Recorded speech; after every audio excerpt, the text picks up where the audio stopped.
Good evening, listeners. Tonight is our 20th episode, and I am going to read out a letter I have found from Alexandria Gage. It is an interesting read where she goes into detail about her experiences with the man in the green square framed glasses, but it is only a short letter. The rest of the episode... Oh, this sounds a bit ridiculous, but last night I had a dream. But there was something real about it. I admit, all these things, these creatures, they're all real. It's all true. Everything I just... Right. We're going to read out this short letter from Alexandria, and then I am going to tell you about what I saw.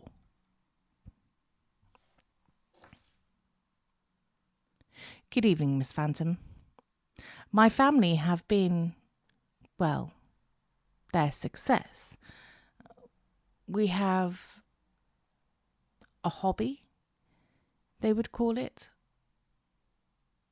In truth, it's more like a religion. Or a cult, I suppose. Yes, a cult. That's what it is. Whatever you call it, it's gone on long enough and harmed too many people. Now, don't get me wrong, I would love to keep living in this town with a clean family name in high standing. But there are too many skeletons to fit in the closet at this point. And this horror show, the dirty secrets, the lies, they will all end with me. With a letter. It's almost funny that I can bring my family to its knees with nothing more than a pen and paper. But here we are. So there is this story I have been told ever since I was a little girl. The thing is, I don't think I've ever been told the whole story. It goes like this. Back in the 1600s, my ancestor, Albert Gage, followed in his father's footsteps and became a lawyer. He partnered with his rival and later his friend, Rupert Battle, to make up the Gage and Battle law firm. After a few years, business declined and he just wasn't making enough money to stay open. He was desperate and tensions were stretched thin. The money problems and the lack of sleep left him irritable and unpleasant to be around, which I'm sure lost him business and added to the money problems. You see, Albert suffered from horrible night terrors. Of what, he never said, but he would often wake up screaming in the early hours of the morning and would be too afraid to let himself drift off to sleep once again. One day, he snapped. He had been working with a particularly awful client, the kind of man you wouldn't want to meet in a well-lit, bustling street, let alone a dark alley. Seedy and sly and not a shred of remorse, Albert hit him. Hard. Hard enough to knock him down, and for him to stay down for a while. There were no witnesses, but it was obvious what had happened. So, he was now facing assault charges, sleep problems and money problems, and the threat of losing his business entirely. It was around then that he actually started to sleep more soundly, sometimes going back to sleep after he woke and on occasion sleeping right through the night. That rather unsatisfyingly is where the story usually ended. He never told our family exactly what happened or what he dreamt of. But I also know that Albert Gage was responsible for starting a society of sorts. The Society of the Sacrificial Blade. That's what they call themselves. I never knew what they did, but Albert's problems seemed to just slip away. And all my family's issues did as well. I told myself it was nothing, just some stupid club that my family were a part of, until I overheard my father. He speaks in his sleep, you see, always plagued with dreams, vivid ones, but not nightmares, no, never nightmares. He fell asleep in his study last Wednesday. He often did this, becoming drowsy whilst he sipped on his brandy and did his paperwork. He was still awake when I went to bed. I remember quite clearly I'd said good night to him and he made a noise which I took to mean sleep well. I awoke in the early hours of the morning. I rolled over, completely awake. I tried closing my eyes and drifting into the abyss once again, but I found that I couldn't. Instead, I switched my lamp on and read a page or two of my book.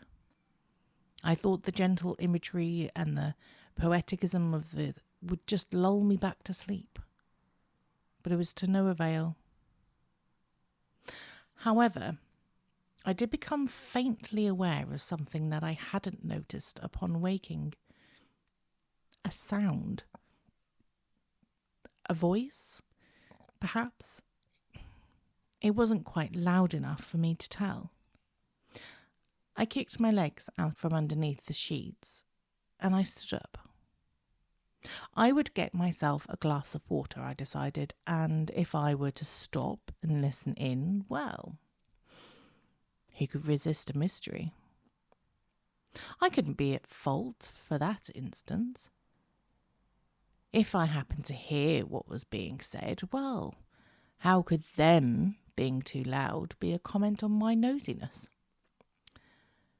As I made my way past, however, I noticed a small sliver of light had fallen upon the wooden floor in the hall. The door stood ever so slightly ajar, and I could hear what I was certain was my father's voice. It was muffled by sleep, but it was clearly him. He wasn't speaking English, which is odd because English is the only language that he knew.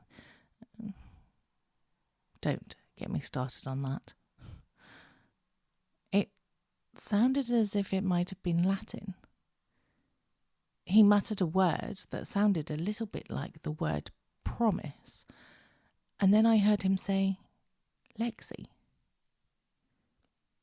I remember I startled and the sound of my own name, and the floorboard underneath me creaked. Strangely, at the time, I was mostly scared that my father would hear me. I imagined him wrenching the door open and demanding to know what I was doing out of bed. But my father did not wake. But he was quiet after that.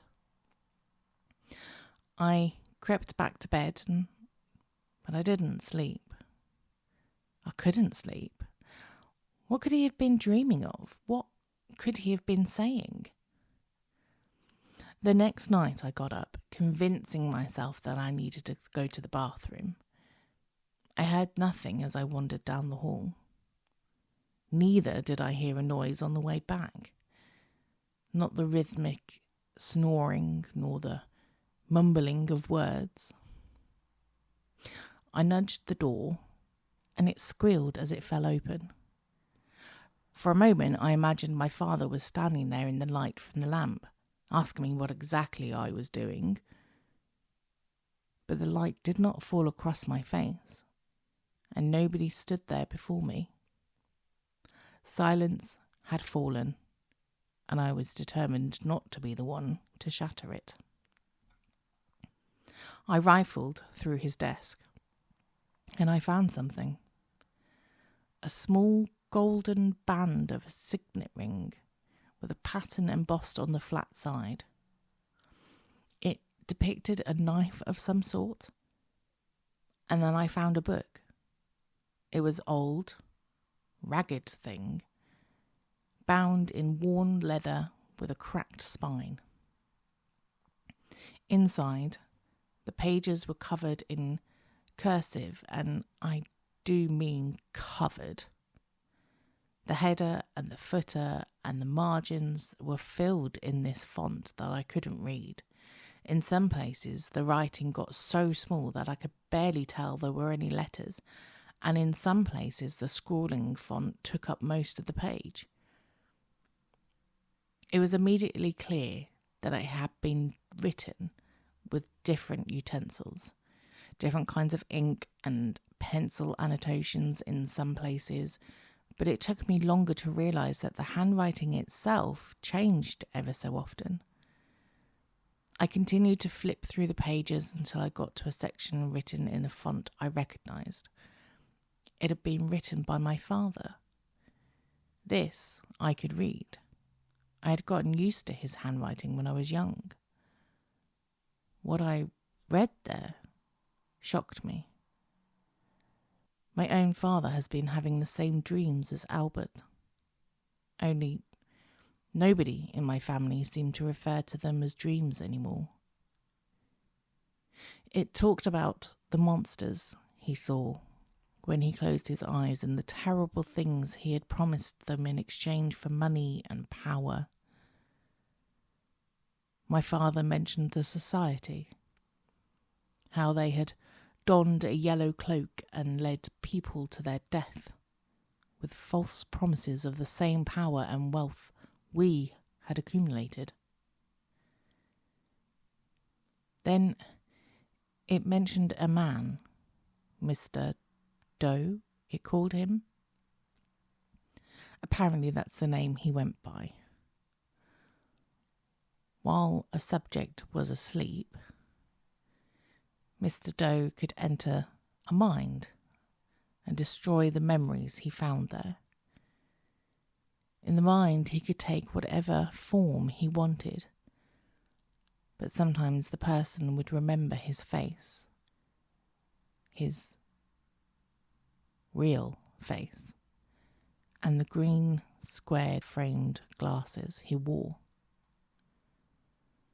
It did not say exactly what he was, but Priscilla, I would guess he is not human anymore, and not yet a god. Something like Christopher.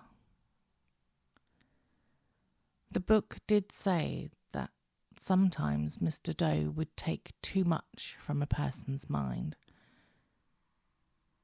I can only guess what this means. Arthur Smith had lost years of his life. Mason Amber had lost more than I can possibly comprehend. I'm still not sure how much of this is true, or maybe I shouldn't be writing this letter. Maybe my father has lost his mind. In fact, I would be sure my father has lost his mind. If I didn't remember Mr. Doe in his green square-framed glasses from the flashes of memories. Maybe it's because I read about the monsters and this is how my mind is processing it, but since then my dreams have been nightmares. These things, they want me to fulfill my family's role. I don't want to be like them. I don't want to hurt anyone. Can you help me, Priscilla?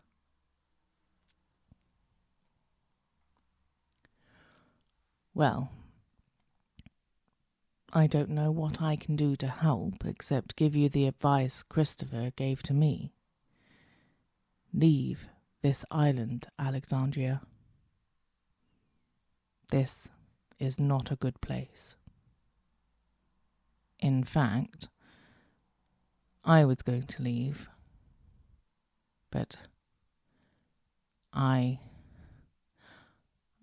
had this dream, and I know some of you out there will say I'm making it up, but so many more will hear me out. You know this is real. You've lived here, and you've seen... Time's up, my darling. Show's over. Why am I not surprised? Am I losing my touch? You don't even look scared anymore. I'm tired of... Of course. Trouble sleeping, Priscilla. Dreaming of anyone in particular. I saw a beast that infects others with its mind. Darling, I'm blushing. But its mind got trapped in the body it doesn't belong in. I do find these clothes, the skin I wear, far too tight. And your mind is... It seems like the perfect fit. I will kill you before I let that happen. Even if you could, you would kill Edith. Like that. You told me she was dead. I believe I said she's quite dead. In fact, I would go as far as saying she is mostly dead. So, you don't just kill people like the old... What do you call him? The hollow puppeteer. I personally like the old-fashioned method. I compress the mind and take the body. He, however, leaves the mind and takes the soul. Why? What is a mind without a soul? What are opinions without feeling? Why cling on to who you were when you can be at peace with who you are? I don't understand. They are at peace? As much as he can be, was still alive. Why would he do this to them? Darling, Priscilla, have you not been listening? What are opinions without feeling? Nothing. Exactly. Their opinions mean nothing to them. They're just walking, talking drones. Why would I tell you this? Oh, darling, it's already too late. What do you mean it's too late? Darling, I am your red herring, if you will, your distraction. I kill and I rhyme and I dance with the truth, but don't worry, Priscilla, honey, we still need you. Need me? For what? What's happening? Oh, my dear. We've been building an army. What was that? I believe it has begun. What's begun? What's happening? Trix, Edith, tell me what's going on. The moon is full and the sky is wide. Open your eyes and come outside. You never stood a chance, I must confide. Ensure you're prepared there aside. It is the harvest moon. It is time to harvest. Ah, not the window. I've got to admit it. She makes a hell of an exit. Oh, my God. What's going on out there? Listeners, I'm going to phone into the station and leave it running while I go and see what's happening. I don't know how bad this is yet, but I urge you all to stay in your homes. Harvey, can you stay here and keep everything running? Thank you. keep yourself safe.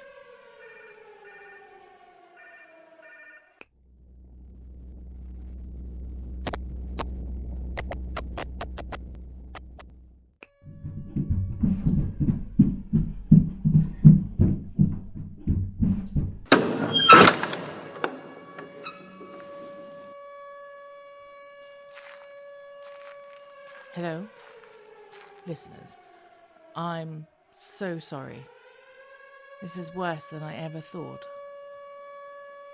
I failed you. I've failed you all.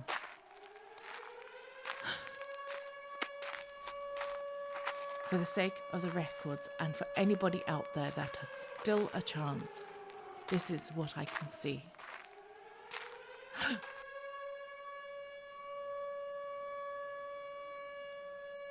I have just left the station, and so far I can see a woman standing in the middle of the street outside Graham Broom's house. The street lights are flickering, but she seems to be standing still and her head seems to be hanging to one side. I'm going to cut across the fields. That way I can take the alleyway over Chain Close and cut through to Bridge Lane and make my way towards the High Street. I probably shouldn't be announcing my whereabouts, but something tells me that they could find me if and whenever they want to, regardless.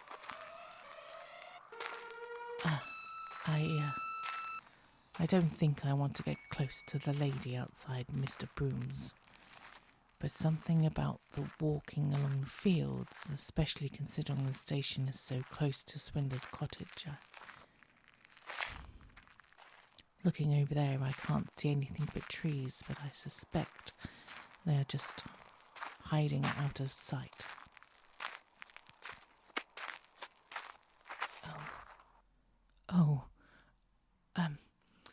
A light just went on in the cottage.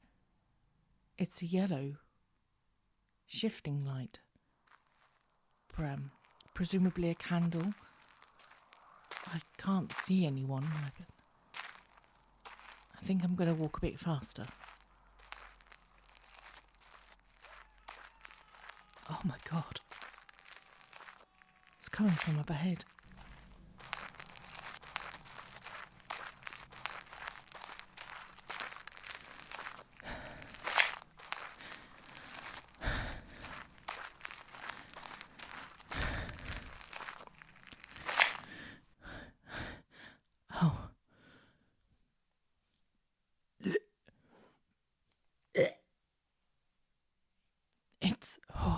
It's too late, listeners. If Arthur Smith had any family, I'm so sorry. I think it's still here. That doesn't sound good. I'm gonna cut through between the houses, and they should come out on Bridge Lane.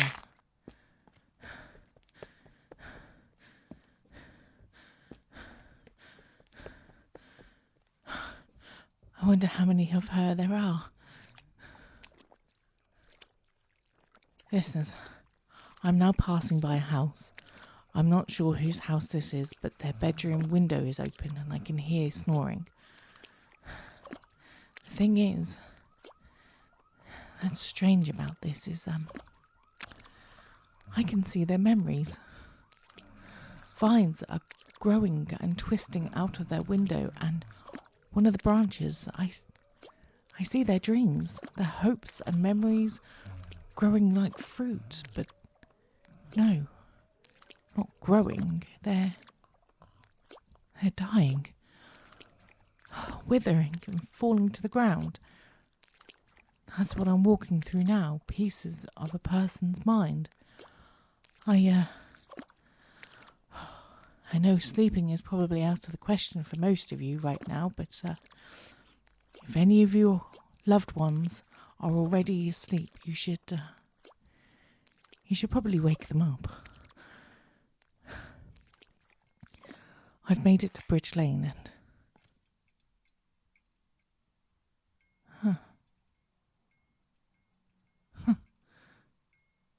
That's odd. Listeners, the lighthouse and the street lights are still mostly working. From here I can see all the way down to the shoreline. There are creatures climbing out of the water. Some of them look human, and from here others are most certainly not human. Anyway, I'm gonna keep walking.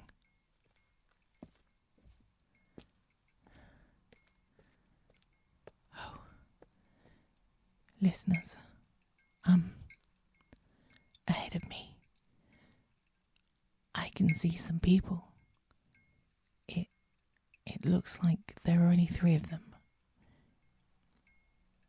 The way they walk, the jerky movements are,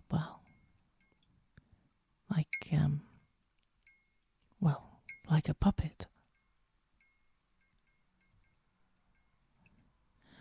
Oh.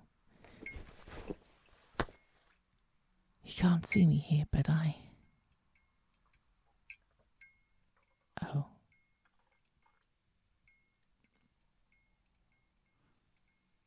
Like I said, there are 3 of them. 1 is a girl and 2 are boys. I caught a glimpse of one of the boys' faces. He looks an awful lot like Penelope Winton. I suspect the other 2 are Letitia Winton and Eric Amston, which means they are no longer trapped.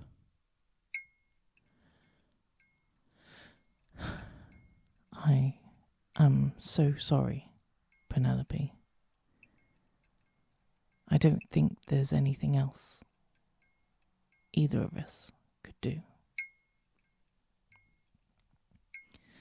They seem to be going into the house at the end of the road, and I think I can make a break for Merchants Road, and I'll be coming out on top of the high street.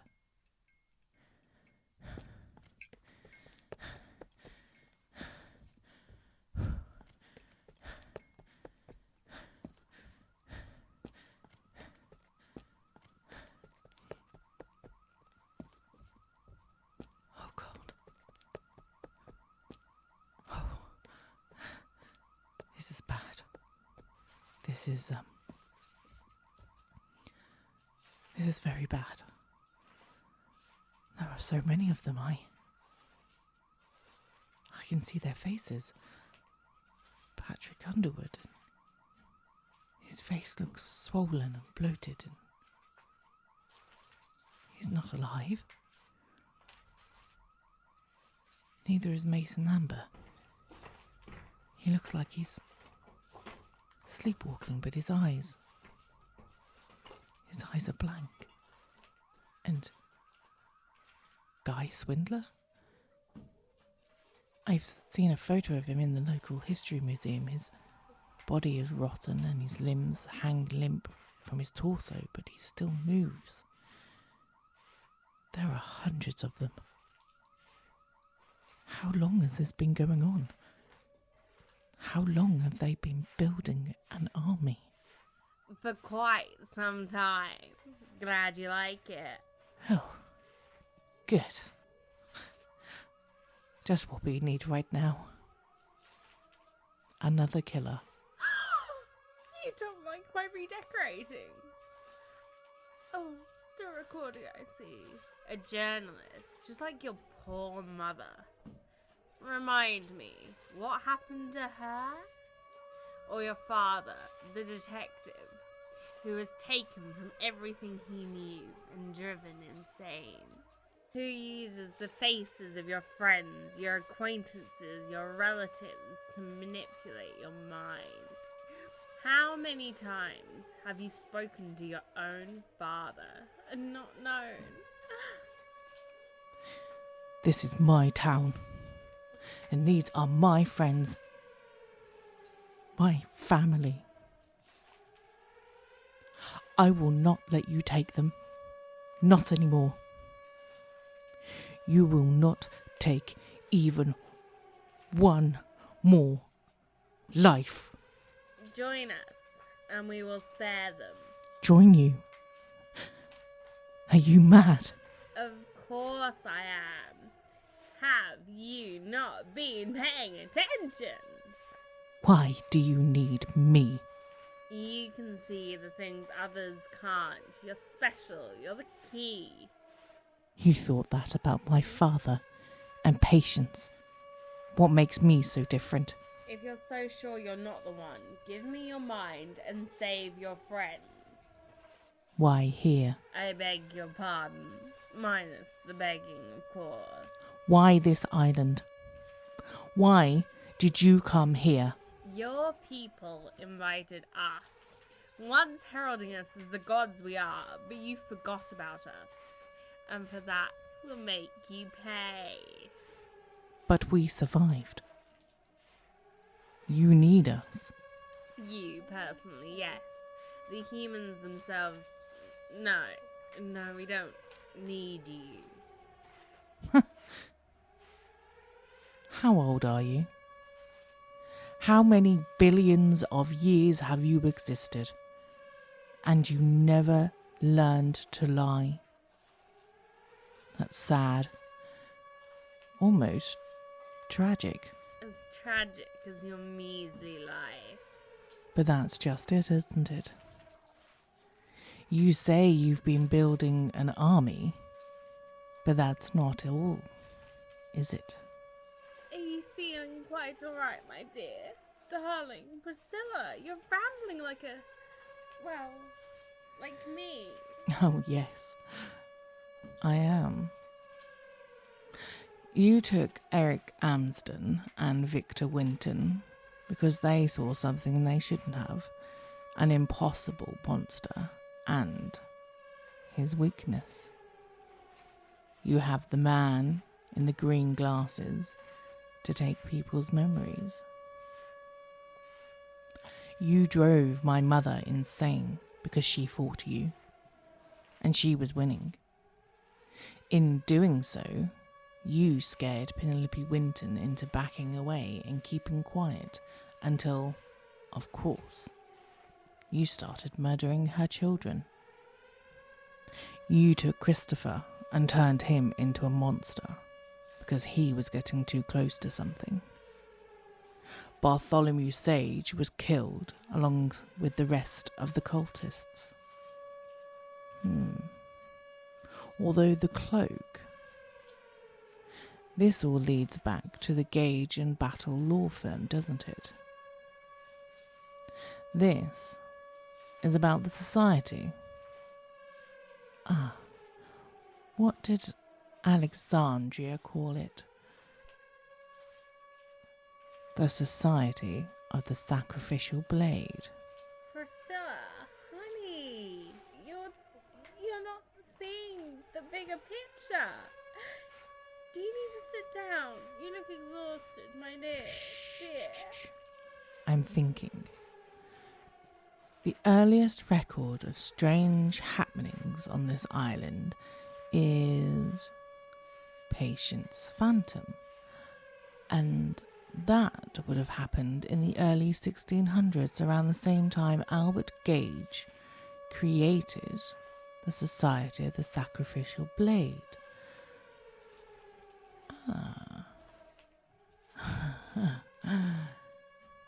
Yes. Is that when this started? Did Albert Gage make a deal with the gods? But how would... Who knows what goes through the mind of creatures such as lawyers? Personally, they make me shiver. Lawyers. Oh my. Gods. It's a contract. I'm afraid you've lost me, my dear Priscilla. Are you feeling alright? You seem to be losing your grasp on reality. We can't have you losing your mind, my dear. Whatever would we do without you? No.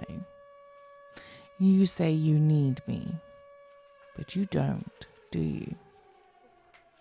I'm not some key.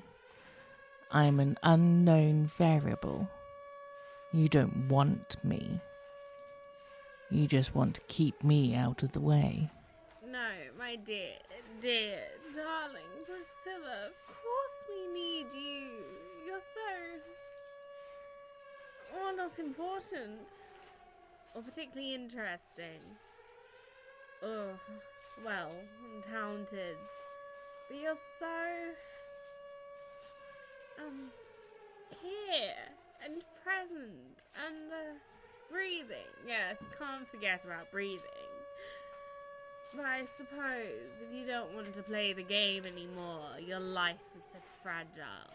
It would be such a shame, such a waste of potential if I were to...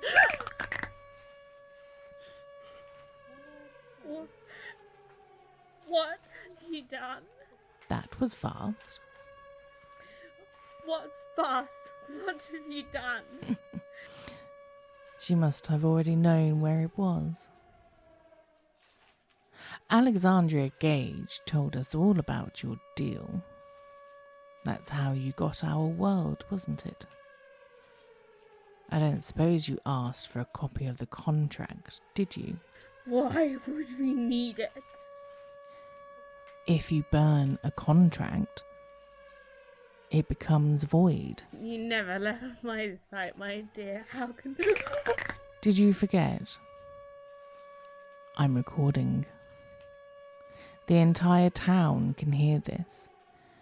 I imagine Alexandria Gage is more motivated than ever to end her family's dirty little secrets.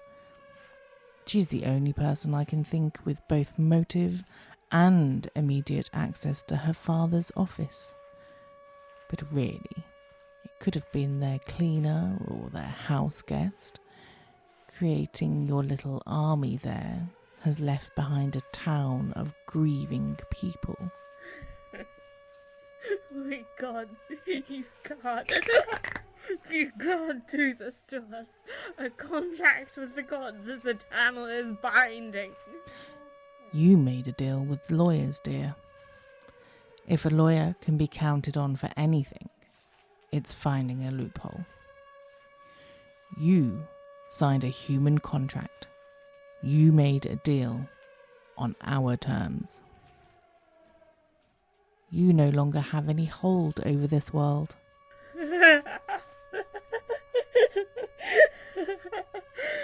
It's not like this is the only place in your world where the veil runs thin. Wait.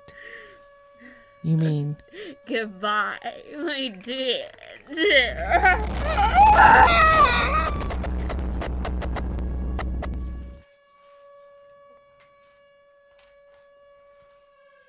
She's gone. They're all gone.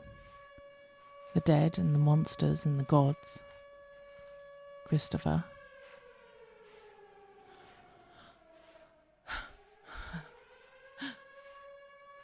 We're free. I need to go and call my brother. Before I go, thank you, Alexandria. I think this town may just owe you our lives. Goodbye, listeners. Hopefully, this will be our last show. Sleep well. I believe it is safe to do so now.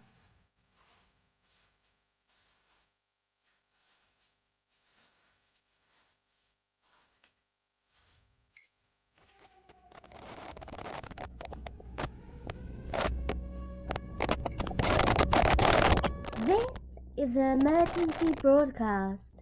Please lock your doors and stay inside. I repeat, please lock your doors and stay inside. Sit down. Please, can you tell me why I'm here? Did I do something wrong? For the record, present is Edith Horn, Officer Utteridge and Officer Burrows. What's happening? We have some questions we'd like to ask you, Miss Horn. Is that your preferred name? Yeah, what other name would I use? I'm not married. What month is it, Miss Horn? February. Is it not February? I'm going to need some coffee. This is going to be a long night.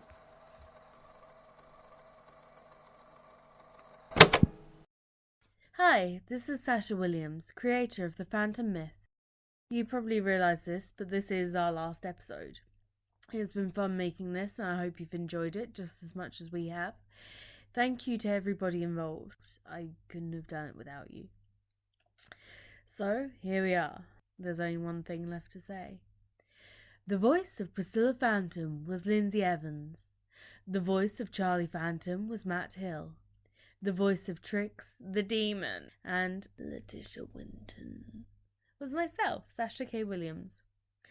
The voice of Christopher, the Illusion, otherwise known as Sam, was Robert Williams. The voice of Officer Burrows was Vanessa Williams. Additional voices by myself.